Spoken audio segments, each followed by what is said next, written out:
Welcome to the Kentucky History Channel, where we strive to bring you all the Kentucky history content you want and you deserve. Kentucky is a part of all of us, and we plan on covering all the history we can, from Pike County to Fulton County, from Louisville to Harlan. Here on our YouTube channel, you can find many videos dedicated to different events, people, governors, and places in Kentucky. There's something for everybody.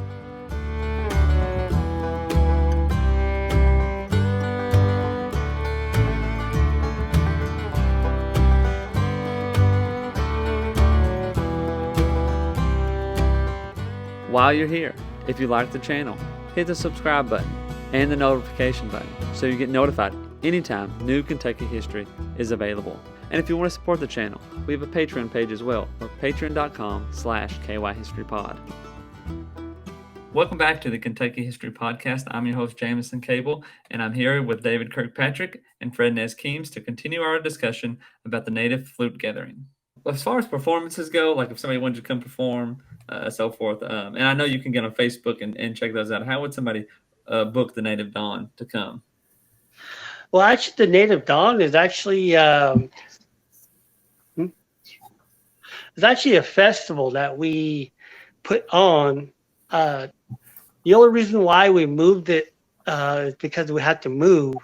We always had it in Lawrenceburg, Kentucky, and then we had to move to Cherokee, North Carolina. So we had the flute gathering twice there because that's where we moved to, and my wife had to give time back to the government. So we ended up moving there to work at the Indian Hospital, the Cherokee Indian Hospital.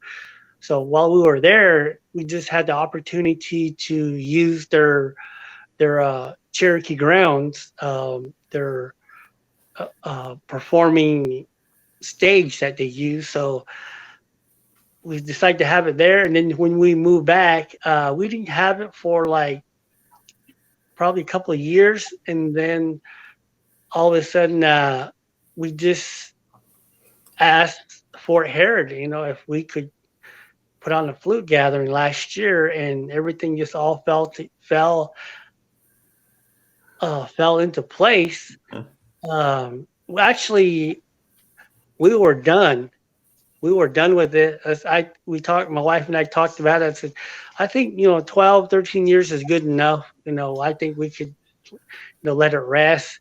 And all of a sudden, we wanted to put it away because everything came out of our own pocket. I mean, paying for the performers, putting them up in hotels, everything came out of our own pocket. Like, I'll be making flutes, and I just save the money, and the flute money is actually what put on the performances.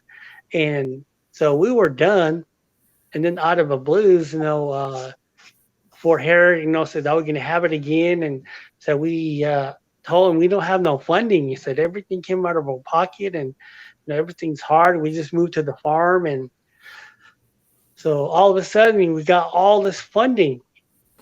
This was the first year this year is our first year that we ever had funding, and and I just got a sound system donated from another flute player. I never thought that would. And all these performers started calling me, and then we got traditional dancers that are coming again, and like I said, everything's all fell into place, and even got a sound system person to actually run sound. So all this responsibility of just my wife, and we had a friend of ours, Tim Corbin, is actually a flute player too, and he's been our event coordinator for the past 3 years now, or 3 events. So we're kind of branching out just a little, and so this year is my actual first time I get to walk around and just mingle. Enjoy. Yeah. Well, I guess we can say some positive things about Fort Herod. They seem to have their ducks in a row, right? Absolutely. Yeah. Fort Herod. Ever since we when we lived in Lawrenceburg, it was hard. We could not do anything. We got no support from the town. We had no support from anyone. But they did help us out uh, with a little grant, but that was it. Uh, but when we moved here to Harrodsburg, everything just became open arms and welcome, and said yes, we'll do this, we'll do that. So we got funding from the what is that? The tourism actually stepped up and funded us Yeah. a big grant or amount, and Friends of the Fort and uh, Mercer County and the Kentucky Arts Council. Yeah, they actually really helped me out become who I am and putting my flute out there and making it. So I got nominated to make the Kentucky Arts Award. Awesome. So Yeah. yeah, That's pretty yeah. cool. So I actually made the flute and was presented over at the Capitol with the governor. So it was a big deal. So Yeah. yeah. You're becoming a bit of a celebrity, I believe. I try to keep it, I try to keep myself level, Yeah. and Yeah. I have people out there that are watching over me, and it's just because it's like I you know yeah, I keep it level. I don't let anything get to my head or anything Mm. like that, and I always try to keep my traditional comes first, Mhm. than doing all that celebrity stuff. So um, the I keep the flute very sacred to me. I keep it as good medicine, and I don't take advantage of it in any way because it was actually given to me, by the creator because I didn't know anything. Uh, Even though it's a very simple instrument to make from head to toe, but the scientific of the measurements all come into play. Um, Even just a little, if you're off, like maybe have, like a fourth of an inch, makes a whole big difference. Mm. So what? So like if you make changes here, then you have to change everything. Uh, so everything all has to come together. Uh, like when I go to like festivals or art shows, we have these a lot of woodworkers, but come up to our booth and say, hey, that's easy. I can make that. And I say, okay, yeah, I know. Well, if it took me a year to actually make a sound, tuning was the one that I was actually kind of afraid of because you put all that work into it and then you're trying to tune it, and then you overburn or you out tune it and you can't go back. So I was always afraid of that. And then one day, my mentor said, you know what, just follow your heart and just burn. Uh, so that's what I started doing. And all of a sudden, tuning became so easy. Then, like when I go to flute festivals or talk to other flute makers, tuning is very hard for some of them. But for some reason, tuning a flute is so easy for me. But now, my main goal is to actually give the flute a high volume. I mean, give it a lot of volume so when you Mhm. blow it, people can hear it. Mhm. So, so sometimes, you think you get it, Yeah. and then you go back into making it again. It's a whole nother ball game again. And just past batch of flutes that I made, there's something about the wood. I don't know. It's You're bringing a dead wood back to life, I guess you could say, because you're giving it a voice and you're making this beautiful sound out of a dead wood. But this, I get there's a cedar mill right down the road. They just opened up, and that's where I've been getting my wood. And for some reason, this flute that I made, this batch, is taking me a hard time to tune. I don't know what it is. I don't know what the wood or the tree went through. I don't know if it was like moisture or if it had enough water or damage or like I don't know how this tree or this wood grew up. So when I'm trying to make this flute, the tuning is all over the place in it. I thought I got it. I actually tuned it like maybe 5 times, and I finally got it this past weekend. Yeah, this past weekend I finally got it. Yeah. So, the flute is unpredictable. I mean, to actually say the wood is unpredictable of what it's going to do. And like, even though I'll tune it, and then the little block that sits on top of the flute, if I change that out, even though they're all made the same, cut the same, the depth of it, I'll change it. It gives a whole different tuning and sound to the flute. Yeah. Well, I mean, it's easy to say, that no two flutes are the same, right? Yeah, yeah. I mean, they all sound the same. Well, maybe one be a little higher. They all have their own voice. But I'm still learning, even though I'm into it 17 years. Wow. Hmm. Well, that's good. I mean, that's one thing I always think of. There's always time to learn something new. Always time to perfect what you're doing. And so forth. Um, Real quickly, and again, well, I know you said earlier that Native Dawn is just the flute gathering, but you can perform as well, and I guess that's the same as before, connecting on Facebook and so forth. If to have you come or and play an event, I know I mentioned earlier I saw you at the Battle for Kentucky, the performance at Fort Herod. And you've spoke before at the library, right, David? That's right. Mm-hmm. Yeah, one of our goal, we started. I started playing a lot of libraries, and then next thing you know, my name started to get passed down. So I think we have like six performances at different libraries in different counties. And I know there's 120 counties, and our goal, we just talked about it, and it's like it would be nice to play all the 120 counties That would be libraries. So since we got six down now already, and I just played this past weekend. I played in Lexington on the north side, and yeah, so that's kind of like one of our goals now, is start playing all the libraries that we could. So, well, if you've got 6 down, that means you've got 114 more to go. So I know, yeah, yeah.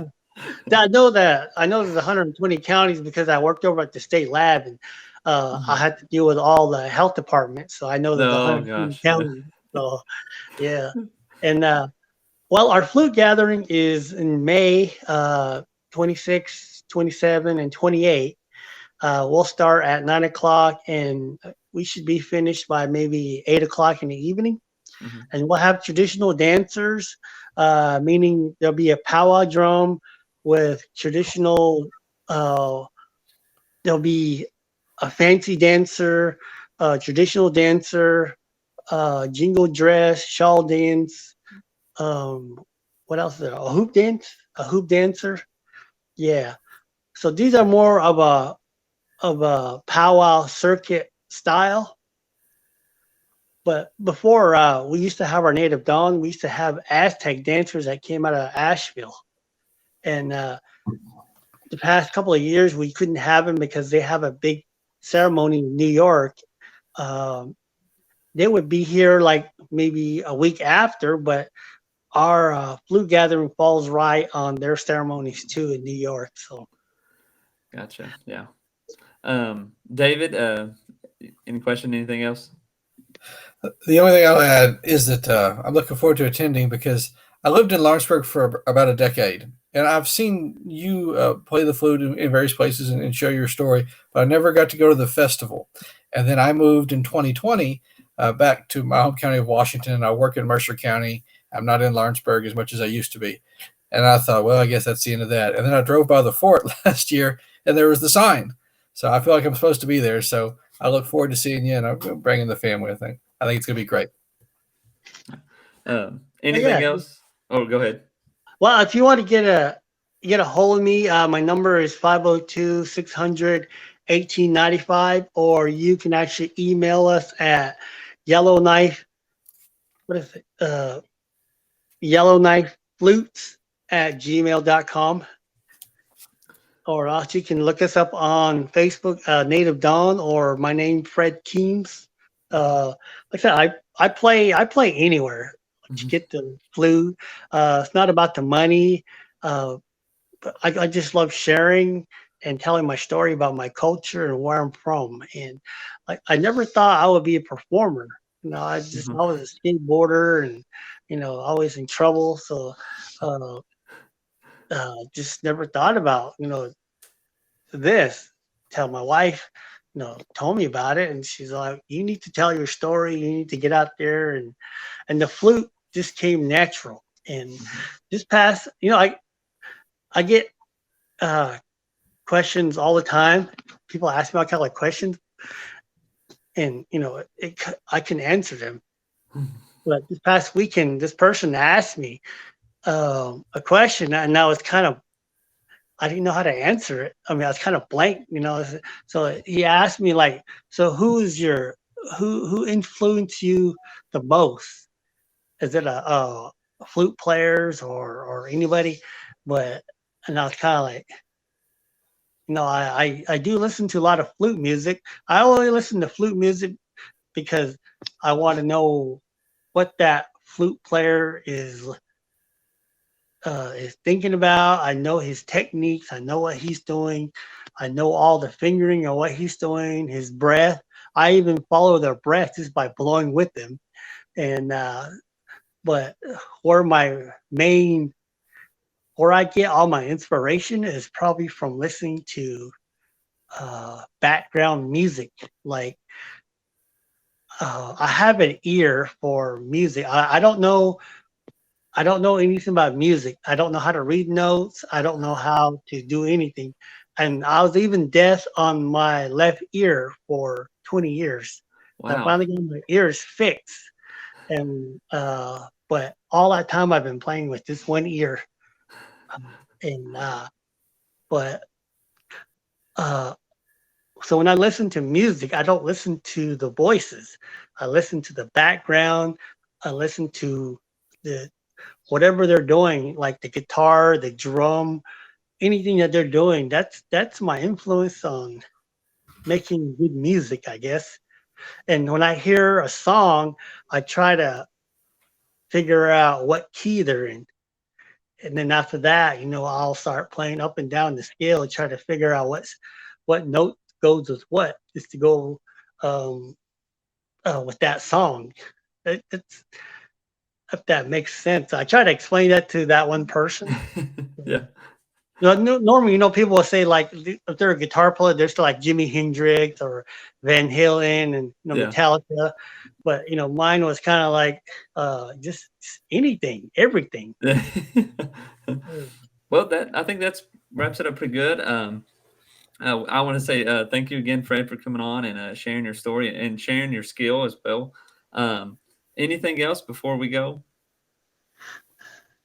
One thing I talked about it in our upcoming flute gathering is to actually have a retreat with flute makers and sit down and talk about each other's work and learn from each other. So I don't know if anybody would ever want to do that.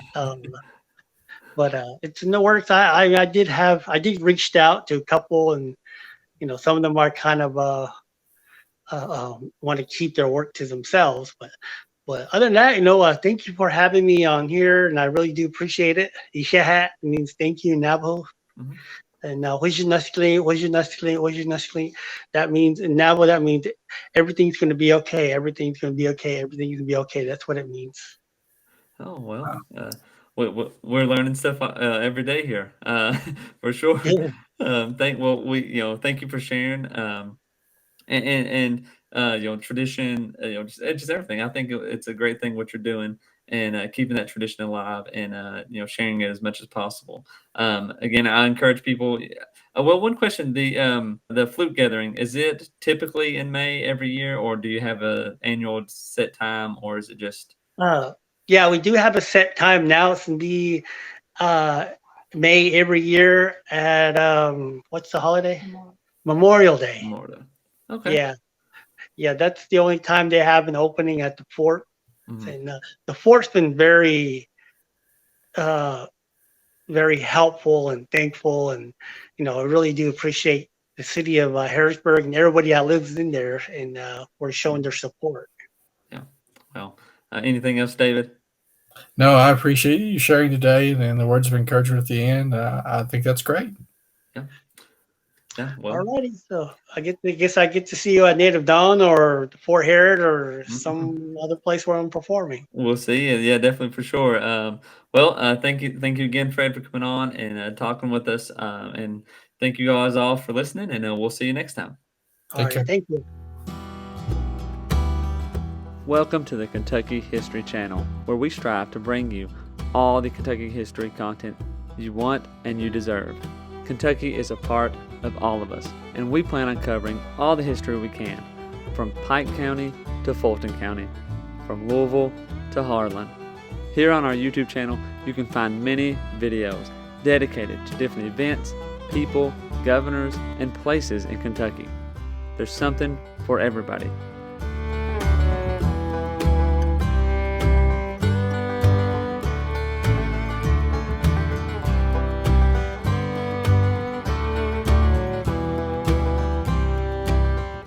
While you're here, if you like the channel, hit the subscribe button and the notification button so you get notified anytime new Kentucky history is available. And if you want to support the channel, we have a Patreon page as well, or patreon.com/kyhistorypod. You've probably heard about Daniel Boone, but what about the rest of the frontiersmen who came to Kentucky and settled? That's what we want to bring to the Kentucky History Channel. The stories of the untold, the stories of those forgotten. One thing to expect on our channel is great Kentucky content. Some stories that you've never heard of. The Night Riders, who began in western Kentucky. Bloody Monday, the riots in Louisville.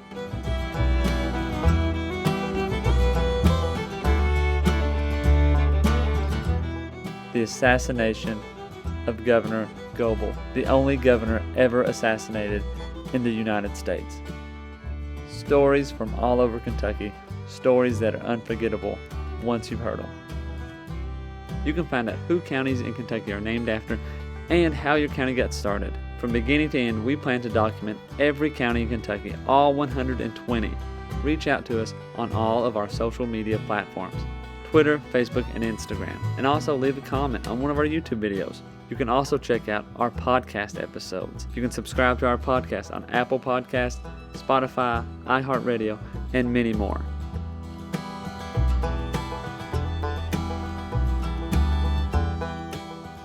We're always seeking to find more Kentucky history so we can bring it to you. The viewers, the listeners, we want all the stories and all the events from Kentucky's great history to be told and shared everywhere.